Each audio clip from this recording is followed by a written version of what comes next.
Okay.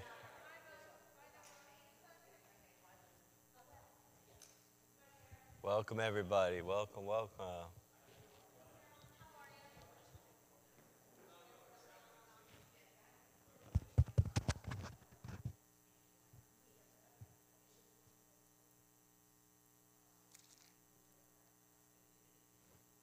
'Hey, Mark. Good. How are you? Great. Welcome, welcome.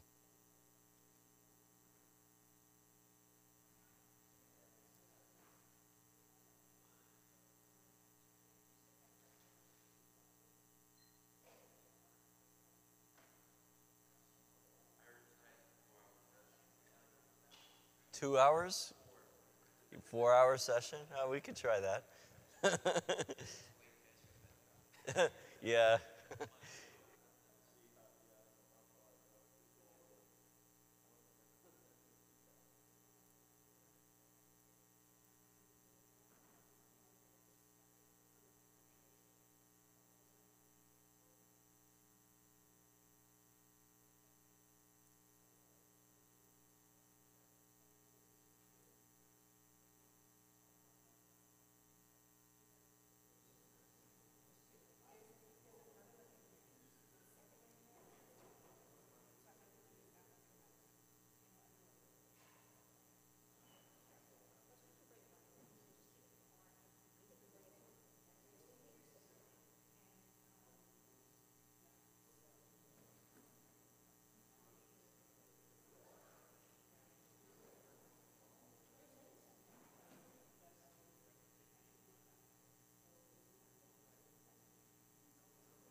Okay.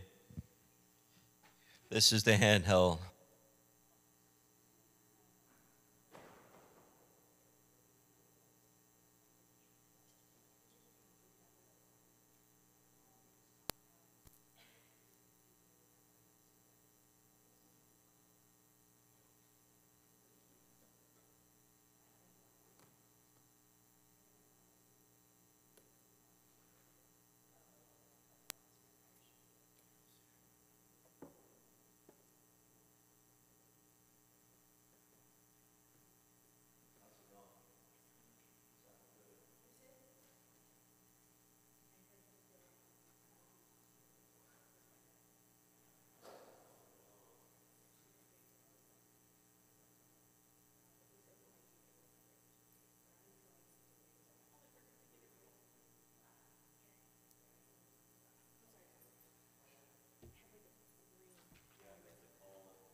I'll just wait a couple minutes to start. I think we're online already.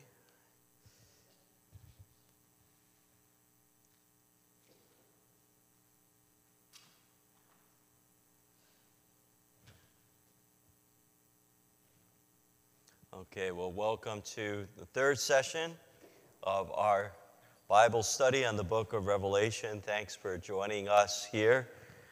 I know a number of people are online with us, and today we're going to go through chapters 6, 7, 8, 9, 10, and 11. We're going to cover a lot of material, but we'll try to break it down and make it simple.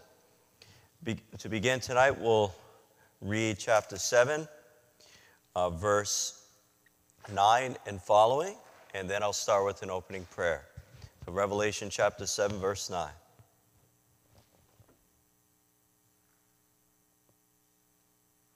In the name of the Father, and of the Son, and of the Holy Spirit, amen. After this I had a vision of a great multitude, which no one could count, from every nation, race, people, and tongue. They stood before the throne and before the Lamb, wearing white robes and holding palm branches in their hands. They cried out in a loud voice, "Salvation comes from our God, who is seated on the throne, and from the Lamb." All the angels stood around the throne and around the elders and the four living creatures. They prostrated themselves before the throne, worshiped God, and exclaimed, "Amen, blessing and glory, wisdom and thanksgiving, honor, power, and might be to our God forever and ever. Amen." Then one of the elders spoke up and said to me, "Who are these wearing white robes, and where did they come from?" I said to him, "My Lord, you are the one who knows." He said to me, "These are the ones who have survived the time of great distress. They washed their robes and made them white in the blood of the Lamb. For this reason they stand before God's throne and worship him day and night in his temple. The one who sits on the throne will shelter them. They will not hunger or thirst anymore, nor will the sun or any heat strike them. For the Lamb who is at the center of the throne will shepherd them and lead them to springs of life-giving water, and God will wipe away every tear from their eyes." Let us pray. Heavenly Father, you give us this great vision of the multitude gathered with their garments made white from the blood of the Lamb. We give you thanks for the victory of Christ, his resurrection. Help us in times of trouble and persecution even to be reminded of your victory and your blessing. And just guide us to keep our head up high always. Bless our study today. We ask this prayer in Jesus' name. Amen. In the name of the Father, and of the Son, and of the Holy Spirit. Amen. All right, so we're going to get into the heart of it with visions of horses and scorpions and great destruction and woe, but also great promise of victory. So tonight, as I said, we're going to go through chapters 6 through 11, and I just want to point out on the screen here, this is the outline of the whole book that I showed in the first session. So thus far, we've gone through part 1, the letter to the 7 churches, and we did that 2 weeks ago with an introduction. Last week, we did a little background, so if you missed last week, we covered a whole bunch of background on the Old Testament and comparing the book of Revelation with the Old Testament, particularly books like Daniel that are what we call apocalyptic literature. We said there are many similarities, like in those books and Revelation, it's about the supernatural. It's about stuff that is outside of the earthly and outside of human history, the timeline of human history, but instead it's about a supernatural happening that's been revealed. That's what the word revelation means, apocalypsis. It means unveiling. And books like Daniel and this kind of literature have different images and symbols, just like Revelation, that speak of this supernatural happening, God's intervention in the world. And but a lot of what's described is outside of human history or our earthly life. But unlike those books, Revelation doesn't make any great prediction of the past or the present as much, or the future. Unlike what we might think, Revelation is not as much about the past or the future, it's about the present. It's about the present struggle of Christians, but also the victory of Christ and the ultimate hope of heaven, of the New Jerusalem, when God will make all things new. That's where we're going. It's about the resurrection, God's victory, and it's about love. And it's about worship as well, among other things. Then I spent a whole chunk of time last week talking about different kinds of symbols, the symbolism in this kind of literature, but particularly in Revelation, the symbolism of animals, of colors, of numbers, of people, of different human situations like wedding feasts. And we looked into that. And then we just looked at 2 chapters last week. The first of this section here, part 2, the visions. And we looked at chapters 4 and 5 last week, the vision of the throne and the Lamb. Oh, starting today, we're going to go out of heaven and now into earth with chapter 6 and following, with the 7 seals. So I'm marking the 2 sections here in red and green of what we're going to do. The 7 seals that are open, and then the 7 trumpets. And these interventions are strictly tied in. These visions are strictly tied with what we already talked about, but also they beautifully overlap with what will come following in the rest of the book. So there's a kind of overlapping here. So just a summary of chapter 6 and following, the 7 seals. So I'm going to switch to the next slide here. The 7 seals that are open.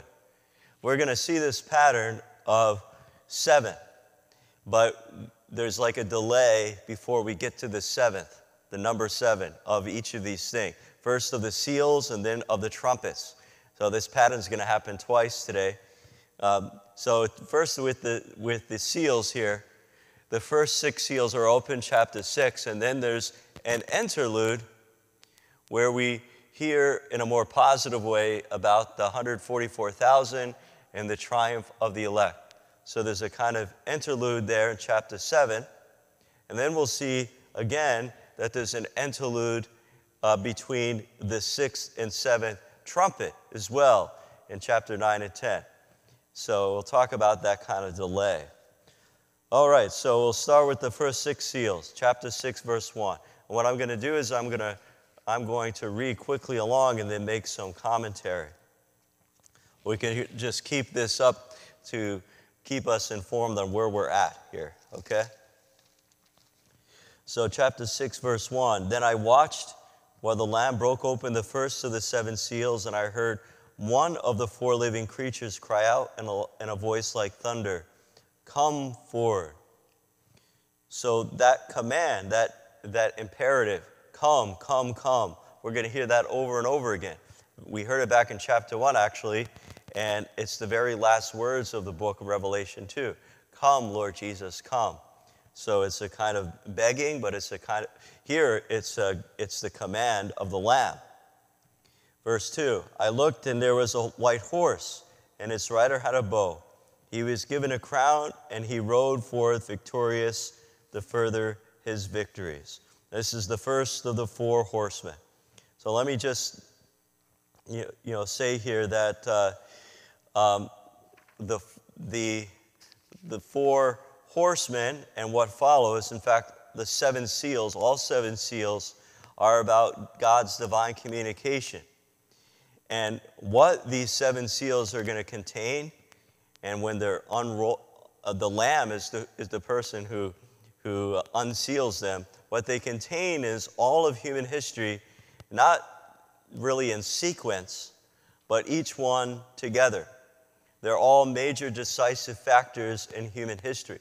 So chapter 4 and 5 was the vision of the throne and the 4 living beings and the 24 elders worshiping God forever in heaven. Now in chapter 6, we're looking at God's communication of the whole of human history. So the first one, chapter 6, the first 4 of the 7 seals are the 4 horsemen. The first one is white, and that is the power of the resurrection. But there's a little nuance here because the bow of the horsemen suggests an empire that's not Roman. You see, the Roman Empire did not have mounted cavalry in their army. So this horseman suggests the Parthian Empire. They were to the east. They were modern-day Iran to the east. They were constantly harassing the Romans on their eastern border. And the image here is of the victory of Christ, but it just has that subtle hint of the Parthians. And we'll see the mounted archer later on as well. So I'm going to pick up verse 3. When he broke open the second seal, I heard the second living creature cry out, "Come forward." Again, come. Another horse came out, a red one. Its rider was given power to take peace away from the earth so that the people would slaughter one another, and he was given a huge sword. It's easy to guess this color, red, the red horse. It's explained here, really, in verse 4. It symbolizes war and the blood of war. The third horse, the third seal, is a little different. When he broke open the third seal, on verse 5 here, I heard the third living creature cry out, "Come forward." I looked. There was a black horse, and its rider held a scale in his hand. I heard what seemed to be a voice in the midst of the four living creatures. It said, "A ration of wheat cost a day's pay, and 3 rations of barley cost a day's pay. But do not damage the olive oil or the wine." So what is this all about? It's not very clear. I read a lot of different arguments about what these different things mean. But basically, most people think that the black horse represents famine. Famine, which is always the result of war. So in 66 AD, the Roman army started besieging the city of Jerusalem. And the general who became the emperor was Titus. And one of the things that he initially said apparently was that he would put an embargo on the city to try to make all the prices go up. And that's what the scale here means. You know, whenever there's war, inflation occurs, prices go up, and people starve. And but in particular, in this besieging of Jerusalem in 66 AD, apparently the Emperor Titus said, "Don't destroy the wine press or the olive oil," because those were things that the Romans wanted to have. And so that could be the mention there in verse 6.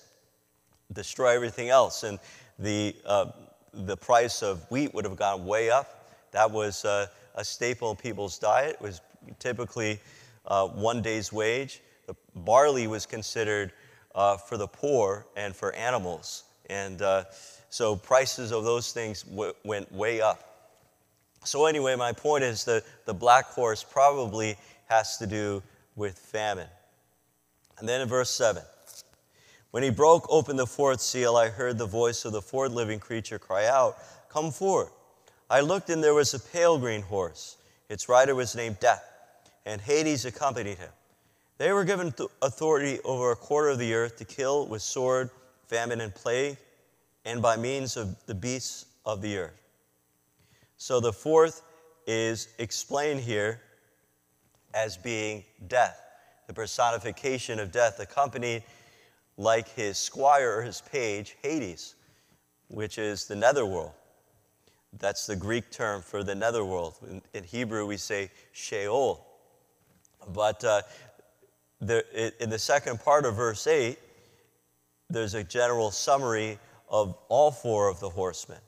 So sword, famine, plague, and by means of the beasts of the earth. So this is ultimately the destructive powers that have always infected human history from the beginning. You know, the bloodshed of war and famine and plague. And the first is the white horse, again, is probably the power of the resurrection, but with that twist that these horsemen, these mounted archers, are attacking the great power of the world of that day, which was Rome. Okay, verse 9, we get into the fifth seal.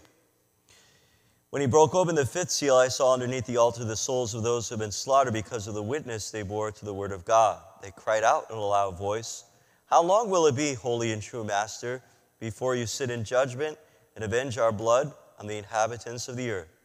Each of them was given a white robe, and they were told to be patient a little while longer, until the number was filled of their fellow servants and brothers, who were going to be killed as they had been. So the fifth seal is the prayer of the saints. Oh, this is those who are witnesses. They have been slaughtered. They bore witness to the word of God. The Christian martyrs. From the very beginning, there were those who shed their blood. We'll see chapter 11, a hint at perhaps Peter and Paul, the two great witnesses. We'll get to that. But here, the Christian martyrs, their blood is poured out at the foot of an altar, begging God for vindication. When will vindication come? When the quota is filled. But in the meantime, they're given a white robe that's symbolic of victory. You know, we talked about before the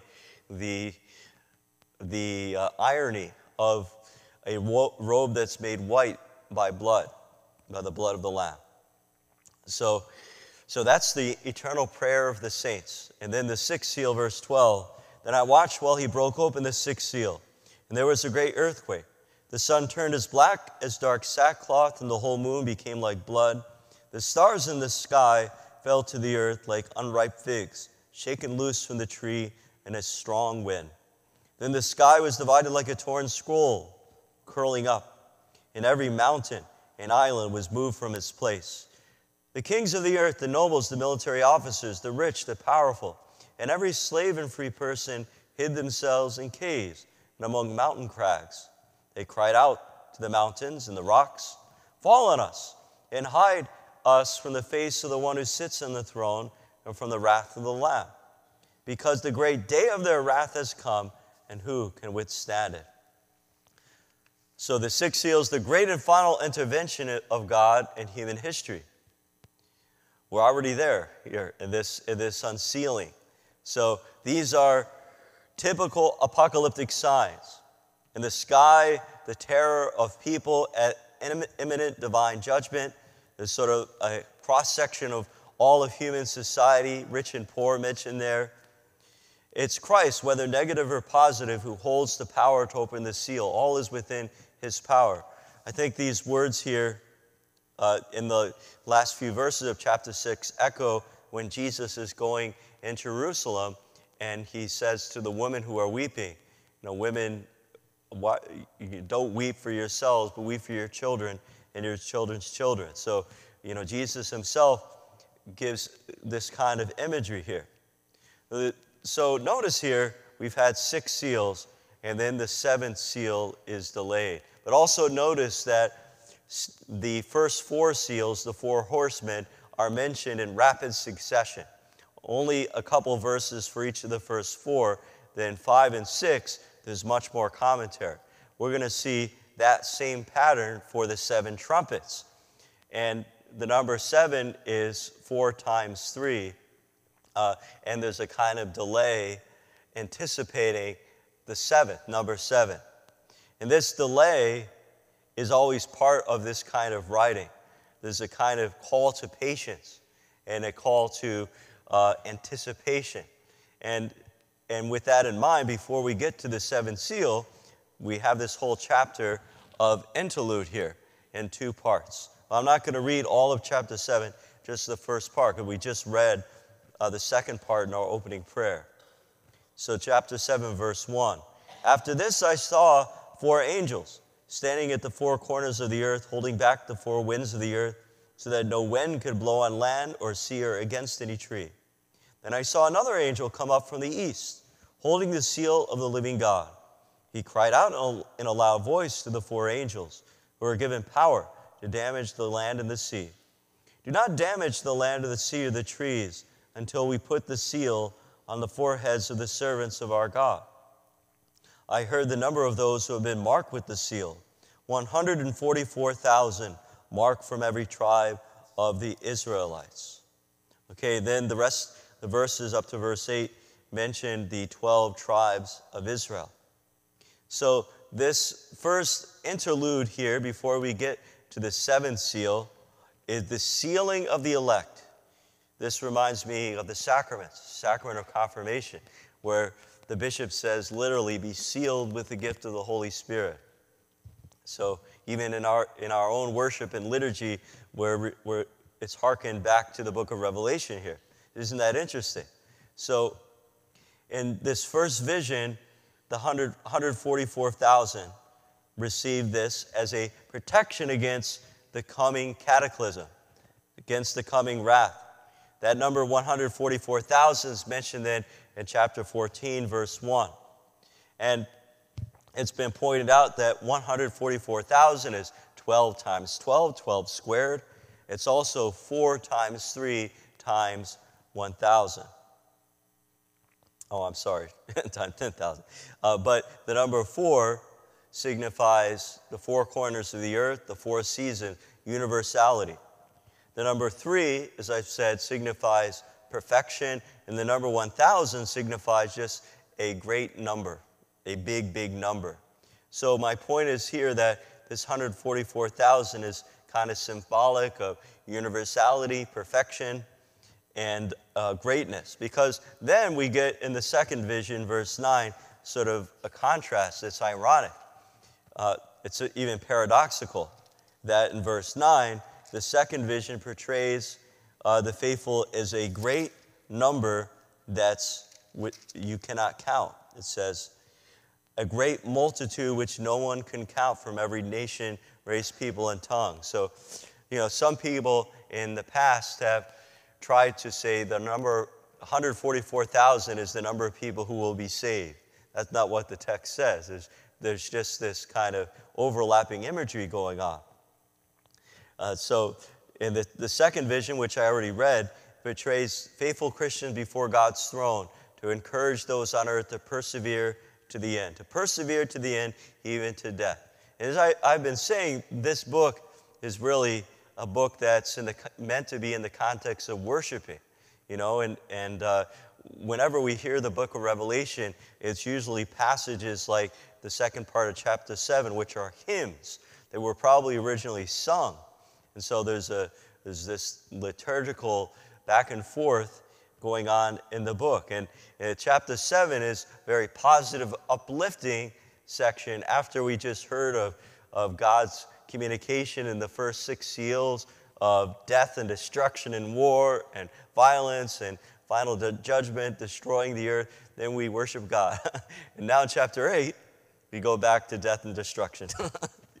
So anyway, let's go to chapter 8. And I go to the next slide here, slide number 6. Okay. She's not paying attention. Okay. Oh, there it is. Okay. So the 7 trumpets. So as I said, the 7 seals, we heard 4 in succession, and then we heard 2 more at length, and then there was a delay, and then we heard the last one. The same thing, the same pattern occurs with the 7 trumpets. And there's an overlap here. All of this is kind of flowing together, and these visions. It's very well composed artistically, like with a kind of artistry, because we get to the 7th seal opening, and then the 7 trumpets immediately. From the 7 seals overlaps and flows the 7 trumpets. In between, we have brief verses on the gold censer. Then the first 4 trumpets in succession, the 5th trumpet, the 6th trumpet, and then we'll see there is another interlude in chapters 10 in the first part of chapter 11, and then finally the 7th trumpet, which actually leads to the whole rest of the book. So again, there's this overlapping of images and symbols. So the beginning of chapter 8 really is a demarcation here. It separates the seals and the trumpets. in verse 1 and 2. When he broke open the seventh seal, there was silence in heaven for about half an hour. And I saw that the seven angels who stood before God were given seven trumpets. So this is a kind of worship of God here that's being depicted in these images and visions, these fantastical visions. It's important that there's this great pause here, this great silence. Worship doesn't just include praise and prayer and singing, but worship also includes the power of silence, where we hear and listen, and that's built in right here. So the seventh seal is the unveiling of the seven trumpets. Okay, and before we get to that, we have a little intervention of the gold censer. Verse 3, another angel came and stood at the altar holding a gold censer. He was given a great quantity of incense to offer along with the prayers of all the holy one on the gold altar that was before the throne. The smoke of the incense along with the prayers of the holy ones went up before God from the hand of an angel. Then the angel took the censer, filled it with burning coals from the altar, and hurled it down to the earth. There were peals of thunder, rumbling, splashing of lightning, and an earthquake. Well, this is a narrative description of the worship of the saints. I always incense the body of a person at the end of a funeral mass, at the end of a funeral liturgy. There's a part where we commend them to God, and I always say, like incense, our prayers go up to heaven. We send the faithful Christian forth with our prayers, just like incense going upward. And that very image is here in Revelation. All right, so now we get to the trumpets. And I'm going to talk a little more about the trumpets at the end here. All right, the first four trumpets, verse 6.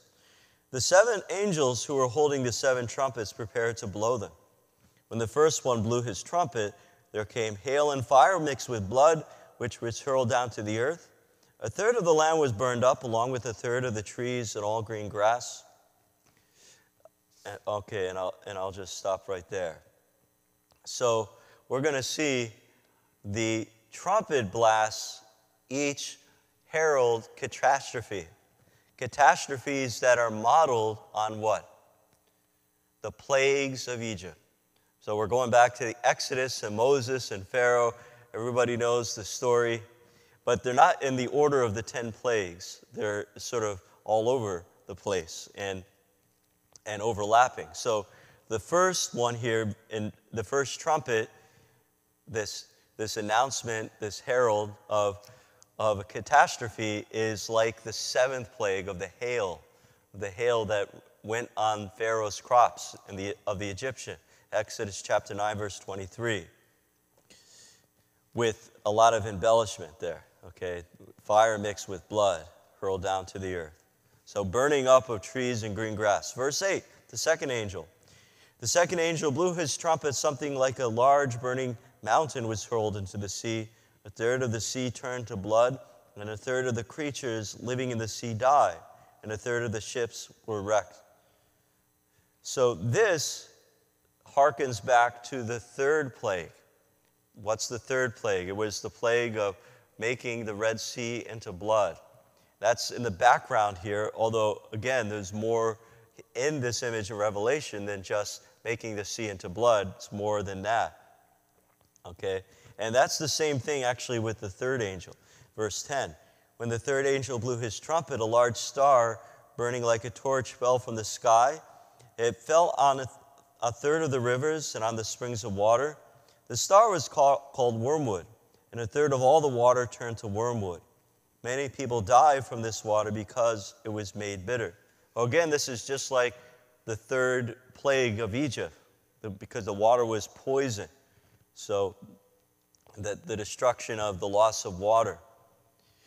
So that's the second and third trumpet blast. Then verse 12 is the fourth. When the fourth angel blew his trumpet, a third of the sun, a third of the moon, and a third of the stars were struck, so that a third of them became dark. The day lost its light for a third of the time, as did the night. All right, so this is like the ninth plague. It's a vision of darkness, like the ninth plague, which we'll see comes back again. All these supernatural things happening. Then verse 13 is a vision of an eagle. Then I looked again, and I heard an eagle flying high overhead cry out in a loud voice, "Woe, woe, woe to the inhabitants of the earth from the rest of the trumpet blast that the three angels are about to blow."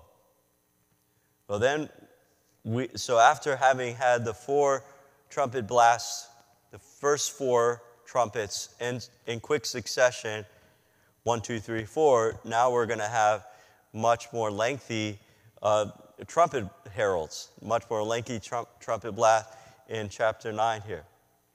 Just quickly going to the fifth and sixth trumpet. Okay, chapter 9, verse 1. Then the fifth angel blew his trumpet, and I saw a star that had fallen from the sky to the earth. It was given the key for the passage to the abyss. It opened the passage to the abyss, and smoke came up out of the passage like smoke from a huge furnace. The sun and the air were darkened by the smoke from the passage. Locusts came out of the smoke onto the land, and they were given the same power as scorpions of the earth. They were told not to harm the grass of the earth or any plant or any tree, but only those people who did not have the seal of God on their foreheads. They were not allowed to kill them, but only to torment them for 5 months. The torment they inflicted was like that of a scorpion when it stings a person.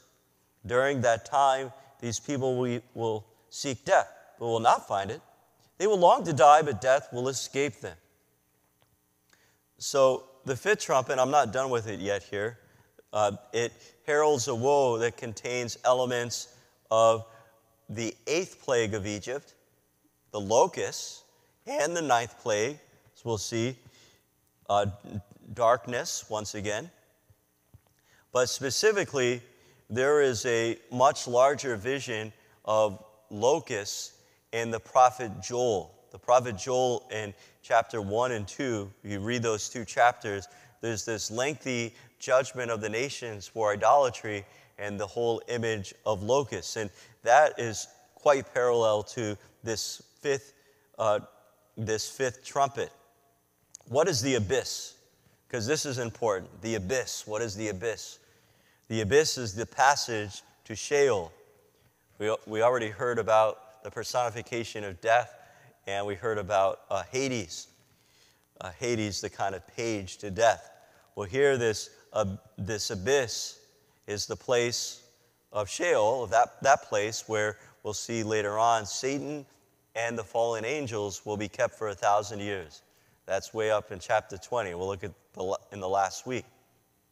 But already we are being heralded this tribulation that's going to happen, and but ultimately the final victory as well.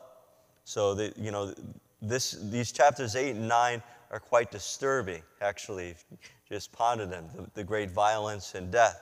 But I think it's emblematic of human reality, the fall of human nature in our human society, human history, in general, what's happening. So anyway, we continue the fifth trumpet blast, verse 7, chapter 9, verse 7. The appearance of the locusts was like that of horses ready for battle. On their heads they wore what looked like crowns of gold, and their faces were like human faces, and they had hair like women's hair. Their teeth were like lions' teeth, and they had chests like iron breastplates. The sound of their wings was like the sound of many horse-drawn chariots racing into battle. They had tails like scorpions with stingers. With their tails they had power to harm people for 5 months. They had as their king the angel of the abyss, whose name in Hebrew is Abaddon, and in Greek, Apollyon. Those words mean destruction or destroyer. Abaddon is actually Aramaic. And again, this is all very fantastical. These images are almost impossible to imagine. They just are very fantastical. Remember, the people that lived in the time of Christ in ancient times, they did not have television. They did not have science fiction the way we do, and the ability to go to a theater and see something in HD, with computer animation. This is probably done today in fantastical artwork, but these kind of visions are intentionally kind of scary. Anyway, we will continue here. So verse 12, the first woe has passed, but there are two more to come. So the sixth trumpet, verse 13. Then the sixth angel blew his trumpet, and I heard a voice coming from the four horns of the gold altar before God, telling the sixth angel who held the trumpet, release the four angels who are bound at the banks of the great river Euphrates. And let me say here again that the image here involves the mounted archers that were known far to the east, the Parthians, who were constantly harassing across the Euphrates River the great empire of Rome. I believe that the Roman army defeated the Parthians in a big battle around 62 AD. So that's probably within the lifetime of the author of the book of Revelation that knew about this. But, just that image of the east. Okay, verse 15. So the four angels were released, who were prepared for this hour, day, month, and year, to kill a third of the human race. The number of cavalry troops was 200 million. I heard their number. Now in my vision, this is how I saw the horses and their riders. They wore red, blue, and yellow breastplates. And the horses' heads were like heads of lions, and out of their mouths came fire, smoke, and sulfur.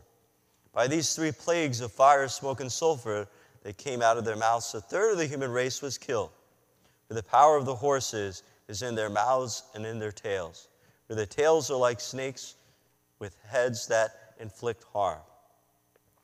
Verse 20. The rest of the human race who were not killed by these plagues did not repent of their works, the works of their hands, to give up the worship of demons and idols be from gold, silver, bronze, stone, and wood, which cannot see or hear or walk. Nor did they repent of their murders, their magic potions, their unchastity, or their robberies. It just describes the present hardness of heart of people, despite the great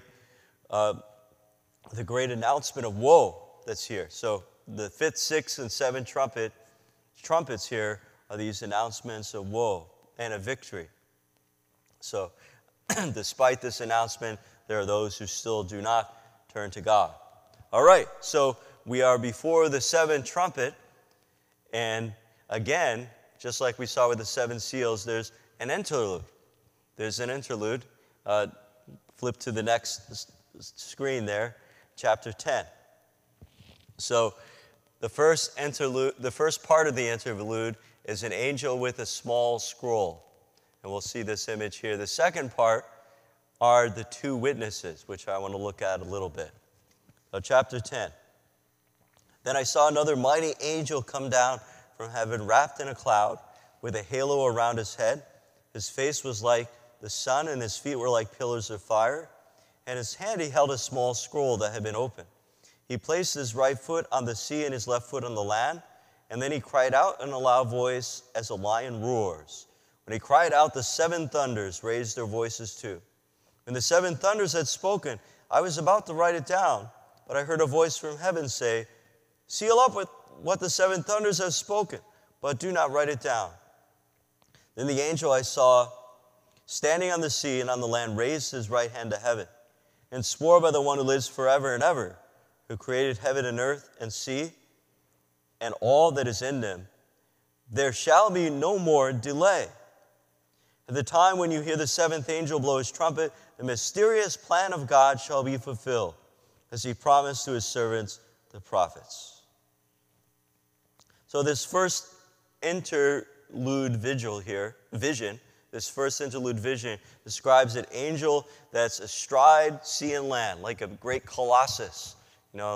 Maybe you heard of the Colossus of Rhodes, one of the great seven wonders of the world. So a humongous statue that was striding the two sides of the Sea of Gibraltar. But that's kind of the image here. an angel astride sea and land with a small scroll open. And the contents of the small scroll indicate the end is imminent, the end is near. In verse 2, sea and land symbolizes this is universal, this message. Verse 6, heaven, earth, and sea. In the ancient world, those were the three principal parts of all the universe: heaven, earth, and sea. And verse 7, literally, the mysterious plan of God, literally, the mystery of God. The mystery of God, his mysterious plan. So that means that the present age is ending, when the forces of evil will be put down, and the final establishment of God's reign, when all creation will be made new. So really, this is the whole rest of the book. We'll see chapters 17 through 20, when the forces of evil are finally destroyed, and then chapter 21, 22, when all creation will be made new. Really what's happening here is the disintegration of the present cosmos, heaven and earth. It's slowly being destroyed, but it's all for the final consummation in the end of heaven and earth coming together. So we're getting there. We're getting there. Verse 9. Oh, I haven't read that yet. Okay. So I'll pick up in verse 8.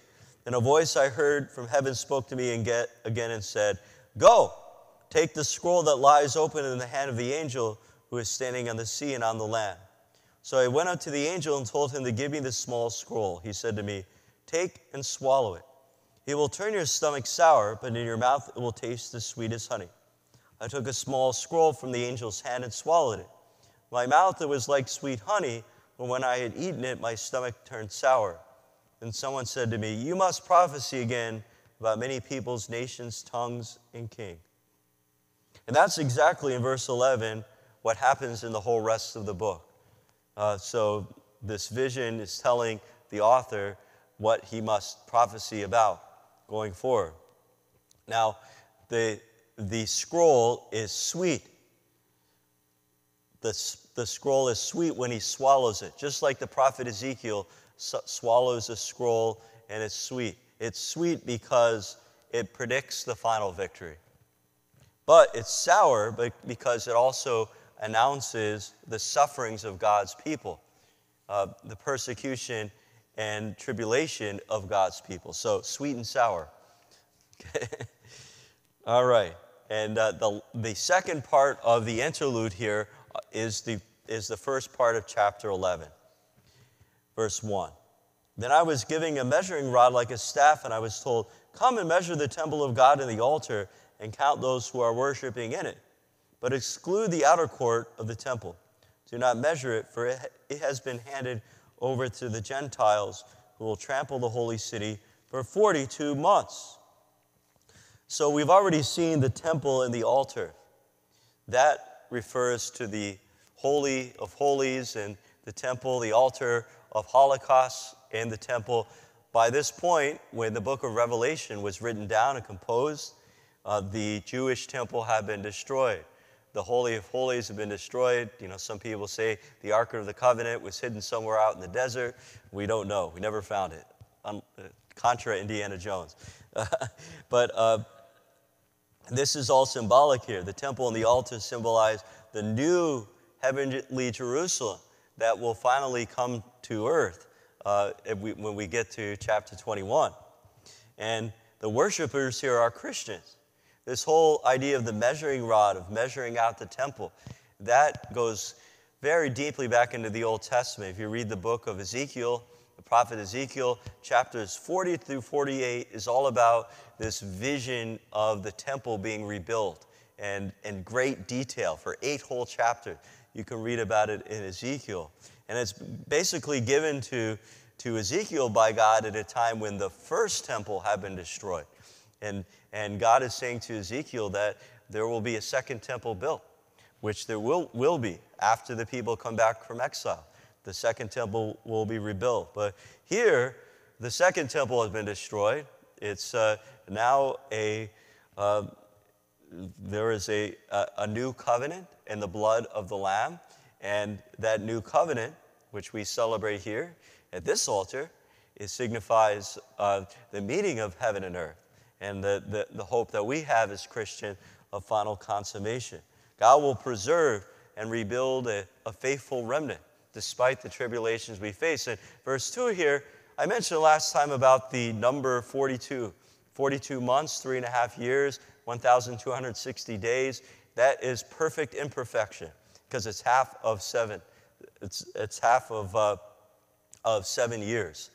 So it's perfect imperfection. Daniel chapter 7, verse 25, the book of Daniel. That is actually the length of the persecution of Jews by the Greeks back when the Greek king Antiochus Epiphanes IV desecrated the temple. He put an image of Zeus in the temple and desecrated it. And that's when the Maccabee guerrilla warriors arose and threw out the Greek kings. And that's the feast of Hanukkah that Jews celebrate today. That was the blessing of the temple back then. That was the 2nd century BC. But that number 3, 42 months, that was the length that Antiochus controlled the temple, 3.5 years. That became, in the Bible, that number, a image of the time of God's people being persecuted. So it's emblematic of the persecution of God's people. It's for a time, 3.5 years.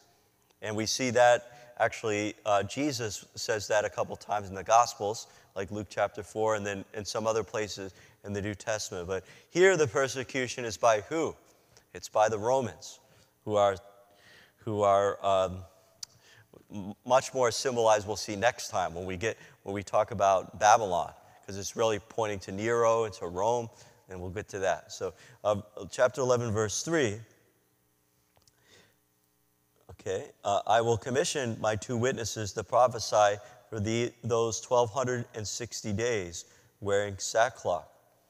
These are the 2 olive trees and the 2 lampstands that stand before the Lord of the earth. All right, who are these people? The 2 witnesses wearing sackcloth, symbolizing lamentation and repentance. They can't be easily identified. They could represent Moses and Elijah, the law and the prophets, or maybe, just maybe, Peter and Paul, 2 great pillars of our faith. And they were martyred, it's believed, between 64 and 67 AD under the Emperor Nero, who blamed the small Christian community for the burning of Rome, according to the story that's been passed down. So more possibly, these 2 witnesses refer to the universal church and just in general the Christian martyrs who are witnessing. And there are two because 2 witnesses are always needed according to Jewish law. In Deuteronomy chapter 19, verse 15, and that's mentioned in the New Testament too, in certain scenes with Jesus, like Mark chapter 6, verse 7, for example, John chapter 8, verse 17. So perhaps that's what this number 2 is about, the 2 witnesses. But it could be Peter and Paul. It just we don't know. All right, so verse 4. And the image of the olive trees and the lampstands harkens back to a prophecy from, I believe, Zechariah. Okay, verse 5. If anyone wants to harm them, fire comes out of their mouths and devours their enemies. In this way, anyone wanting to harm them is sure to be slain. They have the power to close up the sky so that no rain can fall during the time of their prophesying. They also have the power to turn water into blood and to afflict the earth with any plague as often as they wish. So this is the authority, underscoring the authority of these 2 witnesses. Verse 7, when they have finished their testimony, the beast that comes up from the abyss will wage war against them and conquer them and kill them. Their corpses will lie in the main street of the great city, which has the symbolic name Sodom and Egypt, where indeed their Lord was crucified. This is all highly symbolic. So Jesus wasn't crucified in Rome or Sodom or Egypt, but it's just symbolizing the earthliness of Jerusalem, the earthliness of the powers that be of this world, including especially Rome. And we'll see the great city. That language is used several more times in Revelation. It's referring to Rome, which never says it's Rome. It says it's Babylon so often. The great city is Babylon, but we talked about that being a kind of code language for Rome. And in general, just symbolic of immorality. Okay, in verse 9, those from every people, tribe, tongue, and nation will gaze on their corpses for 3.5 days. Again, that number 3.5. And they will not allow their corpses to be buried. The inhabitants of the earth will gloat over them and be glad and exchange gifts because these two prophets tormented the inhabitants of the earth. But after the 3.5 days, a breath of life from God entered them. When they stood on their feet, great fear fell on those who saw them. Then they heard a loud voice from heaven say to them, "Come up here." So they went up to heaven in a cloud as their enemies looked on. Well, this reminds us somewhat of the prophet Elijah who is ascended to heaven. But it's just the witness of the two martyrs who have died, and they're gloated, they're mocked, but they have defeated death. Verse 13, at that moment there was a great earthquake, and a tenth of the city fell in ruins. 7,000 people were killed during the earthquake. The rest were terrified and gave glory to God in heaven. The second woe has passed, but the third is coming soon. Okay, so all of that was an interlude leading to this last part, the last 4 verses we'll do tonight, which is the seventh trumpet. And this really launches us into the whole rest of the book. Then verse 15, then the seventh angel blew his trumpet. There were loud voices in heaven saying, "The kingdom of the world now belongs to our Lord and his anointed, and he will reign forever and ever." The 24 elders who sat on their thrones before God prostrated themselves and worshiped God and said, "We give thanks to you, Lord God Almighty, who are and who were, for you have assumed your great power and established your reign. The nations raged, but your wrath has come, and the time for the dead to be judged, and to recompense your servants, the prophets, and the holy ones, and those who fear your name, the small and the great alike, and to destroy those who destroy the earth." Then God's temple in heaven was opened, and the ark of his covenant could be seen in the temple. There were flashes of lightning, rumblings, and peals of thunder, an earthquake, and a violent hailstorm. All right, so the seventh trumpet proclaims the coming of God's reign after the victory over all the diabolical powers. This will lead to the 3 bowls. Well, first the 3 signs, and then the bowls. Okay, the woman clothed with the sun, the beast, the dragon, the 7 bowls. So the bowls are the bowls of God's wrath. We'll see that next time. And that's a result of the pouring out of the blood of the cross and Christ's victory, final victory over evil. The 7 seals that we previously saw tonight were God's communication, his announcement, and his sealing of his elect. And we end here, back with this seventh trumpet of victory in heaven. And this last hymn here at the end of chapter 11 is a hymn of salvation. This hymn then we'll hear repeated in some way in the last parts of the book. So the trumpets, and the seventh trumpet announces the whole rest of the book. The trumpets are emblematic of a lot of things. And I was reading a commentary about the trumpets, God's manifestation on earth. So in the Bible, when you think of the trumpets, you might think of the walls of Jericho falling down. That's one thing you might think of. You might think of the shofar. The shofar is what at every synagogue they blast before the Shabbat occurs. Go to near a synagogue anywhere, you probably hear, it's probably done by a recording today or something, but traditionally by the synagogues you hear that brr, and it signifies that the Shabbat, and also they use it more solemnly on the great feasts of Passover and things like that. But in Exodus chapter 19, the trumpet signifies God's great manifestation on the mountain on earth. And that's probably not a passage you're as familiar with. I'm just going to read briefly Exodus chapter 19. You can look at this on your own. Verse 16.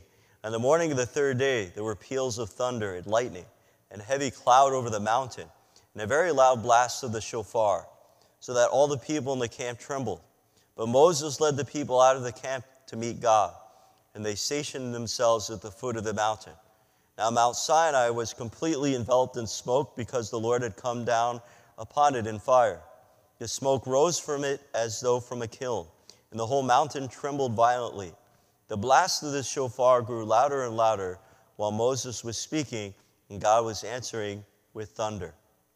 So we call this theophany, God's appearance, his manifestation on earth. And this, in Exodus, is the people have arrived at the mountain, and now God is about to give him his holy law, his great instruction to them as part of his covenant. He has done his part of the bargain. He, in the previous chapters, led them away from the wrath of Pharaoh, away from slavery, away from their hardship.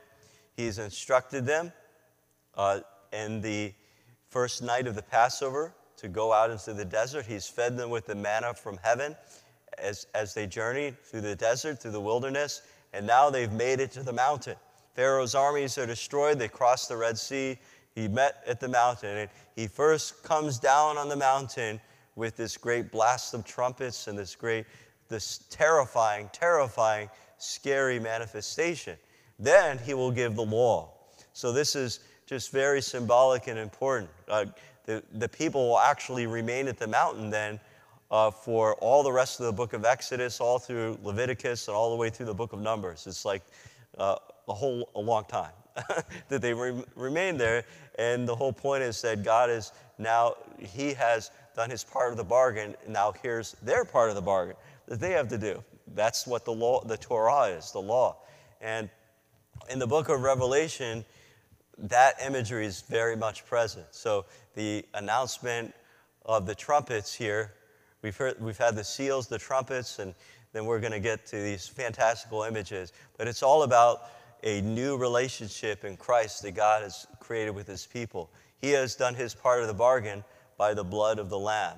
And now he's encouraging those who are called, those who are elected, those who are among this multitude have been made white in the blood of the Lamb to live their part of the bargain in the story of living our faith as followers of Christ. And even though there's a delay, we've seen these interludes here, there's a delay, we can await and hope the full consummation of victory. So that's what it's all about. So anyway, we're going to go through chapters 12, 13, 14, 15, 16 next week. Any question before I end tonight? Hold on a second. So I do this right here. Otherwise they can't hear you. Oh, Louise. So Revelation was written at the time was the church in the catacombs. It was underground. Is that why they had to have all this symbolism? Yeah, certainly the church was not recognized anywhere in the world to be legal or to be something that was considered respectable. It was considered a weird offshoot of Judaism. And the Romans didn't like the Jews because they rebelled against them, and the Romans wiped the Jews out. And Christians, they didn't even really understand what Christians were, the Roman emperor, that is. They just thought they were some weird offshoot, and they were not respectable because of the fact that they didn't behave well always as good as citizens in the emperor, especially like being part of the state festivals and, honoring the emperor as a god and all these kind of things. So anyway, yeah, very much Christians were were being persecuted. The persecution wasn't continuous. It was happening in spurts, at different times. It didn't happen like continuously for 300 years, but yeah, certainly we had waves of it. And that's what the book of Revelation is reflecting, particularly probably the first Christians in Rome who had been persecuted. So, I had another question. It's all over the internet, and there are, the internet I know, but it's Catholics who are saying, they keep referencing the sixth seal. They keep talking about these 3 days of darkness, and that the sun was black, and it's the sixth seal. Mm-hmm. Have you heard of that? Do you know? About Catholics? Well, there's a lot of stuff on the internet. 3 days of darkness? Yeah, a lot of that comes from... private revelation? Well, perhaps there are private revelations, but also fundamentalist evangelicals who have written a lot of books and movies and things like this in the last 100 years or so. Yeah, so... But anyway, people have always been fascinated by these very fantastical images in Revelation, but it's not to be feared. So, any other questions, everybody? Book of Revelation, is it like for the future, telling us what's going on even now? A lot of things, Okay, so these, it says in Revelations. Maybe it was before, but. Nowadays, this is what's happening. I think that these images are about trying to understand human nature in the present and the evil of human nature and war, destruction, and division. So the question was, is this stuff about what's going to happen in the future? And what's going to happen in the future is that heaven will come to earth. Christ has already won the victory, but we still experience suffering and death and warfare and destruction. And so the hope is that all of that will be consumed and the devil will be finally defeated and Christ and heaven will meet earth. So that's what the future is holds. But most of the book is really about the present, I think. It seems like, you're listening to the evangelicals. Yeah. And then we speak here, we're afraid to tell we're afraid to talk about the bad things, what's going to happen, But if you listen to other evangelicals, they say they scare the people. You know what I mean? Yep. But even like the fourth horse, pale green. Who? The fourth horse. Oh yeah, the pale green. Pale green. What's yeah. green? Now they're saying that all the Muslims have a green flag. Everything's green, and that's. Oh, okay, so the comment was that the fourth horse are about Muslims or something. I haven't heard that, but yeah, the Bible doesn't say that. Green. Yeah. That means, you got the black horse and the white horse and green horse. Well, it's explained there. The green represents plague. That's what it said there. The sickness and plague. Yeah.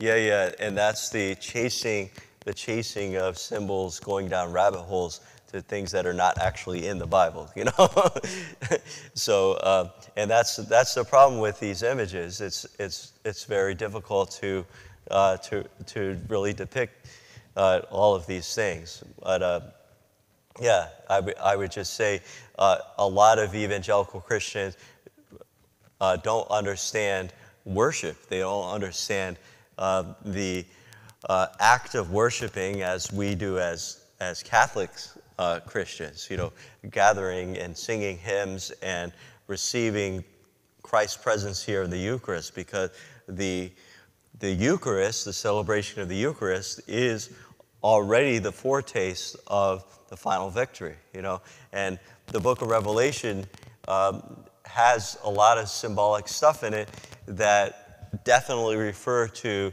the sacraments, like baptism, and I talked about confirmation and all that stuff. Why don't we talk about that? Because that's in there. That's right there in the Bible. Instead of talk about stuff that's not in the Bible. You know what I mean? So anyway, Any other questions?